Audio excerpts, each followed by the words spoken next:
हरिः ओम्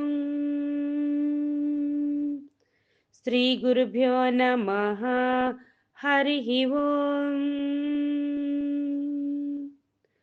వాక్య విభూతి అనే శీర్షికలో భగవాన్ శ్రీ సత్యసాయి బాబా వారి ఉపదేశం తెలుసుకుందాం. సాయి శరణం, బాబా శరణం. భగవన్నామమే నిజమైన మాధుర్యమును అందిస్తుంది. ఈనాడు గోకులాష్టమి అనుకుంటే కేవలం కృష్ణుని పుట్టినదినమునే ప్రధానముగా తీసుకుని దానికి గాను పాయసము పరమాన్నము తినేసి మనం గోకులాష్టమి గడుపుకున్నామంటే అది సరికాదు. పరమాన్నం అంటే ఏమిటి? చక్కెర వేసి బియ్యం వేసి సగ్గుబియ్యం వేసి పరమాన్నం చేయటం కాదు. పరమునకు సంబంధించిన అన్నము పరమాన్నము అన్నారు. పరమాన్నము తియ్యగా ఉంటుంది. పరము ఎంత ఇదిగా ఉంటుందంటే తీయగా ఉండాలి, మధురమైన ప్రేమగా ఉండాలి. ఆ పరమాన్నమే కృష్ణనామము. భగవన్నామమే నిజమైన మాధుర్యము. వచనం మధురం, నేత్రం మధురం, గాత్రం మధురం, సర్వం మధురం.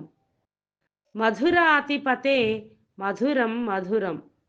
కనుక మనము దైవమును విస్మరించకుండా త్యాగమును ప్రేమ భావమును పెంచుకొని సర్వులు భగవంతుని యొక్క అంశములే అనే సత్యాన్ని గుర్తించడం అత్యవసరము. ప్రేమను నేర్పే నిమిత్తమై పరమాత్ముడు వచ్చినాడు అనే సత్యమును మనము విశ్వసించాలి.